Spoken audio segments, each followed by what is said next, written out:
အားလုံးပဲမင်္ဂလာပါဗျာ Easy Electrical မြန်မာပိုင်း Leo Channel ကကြိုဆိုပါတယ်ကျွန်တော်ဒီနေ့ sharing လုပ်ပြီးသားမှာပေါ့မီတာတိုင်းလေးပေါ့နော်မီတာလိုင်းမဲ့ဒီကတော့ digital meter လို့ခေါ်တာပေါ့နော်အခုကျွန်တော်တို့ voltage ဘယ်လိုတိုင်းမလဲဆိုရင်ဒီမှာတွေ့ရမှာဒီလိုင်းတွန်းလေး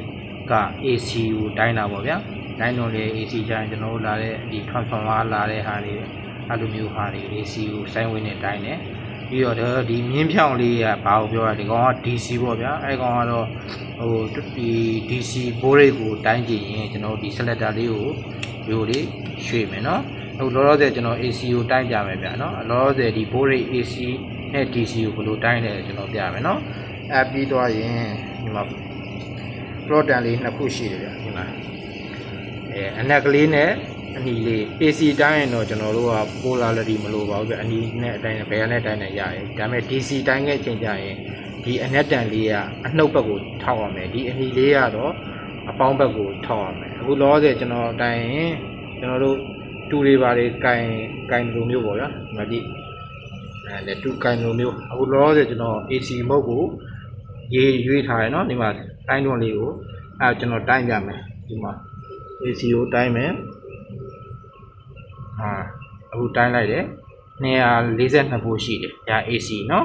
AC မှာ242ဖို့เนาะကျွန်တော်ဟိုလက်တံကိုပြောင်းလိုက်မယ်เนาะလက်တံကိုအနီနဲ့ကိုဟိုဘက်ဒီဘက်ပြောင်းလိုက်သူ့ရဲ့ဘောကဘလို့ပဲတိုင်းသူကတူတူပဲလို့ပြတယ်เนาะအဲဟိုပြတယ်ဒါကြီးဟိုတူတူပဲเนาะအနီအနက်ကို AC မှာဘလို့ပဲတိုင်းရတယ်ဒါပေမဲ့ DC မှာတော့เนี่ยအခုကျွန်တော် DC ထပ်တိုင်းမယ် DC ထပ်တိုင်းမယ်ဒီ power supply box ကိုကြည့်လိုက်ရင်ဒီမှာတွေ့ရင်ဗျအပေါင်း V အနှုတ် V တို့ကတွေ့သူကဘာလို့ဆိုတော့ဒီဘက်ကအပေါင်းဒီဘက်ကအနှုတ်အဲ့လိုမျိုးမှာဒီအနှုတ်ဘက်ကိုတိုင်းရင်လက်တံအမဲကိုထားတိုင်းရမယ်နော်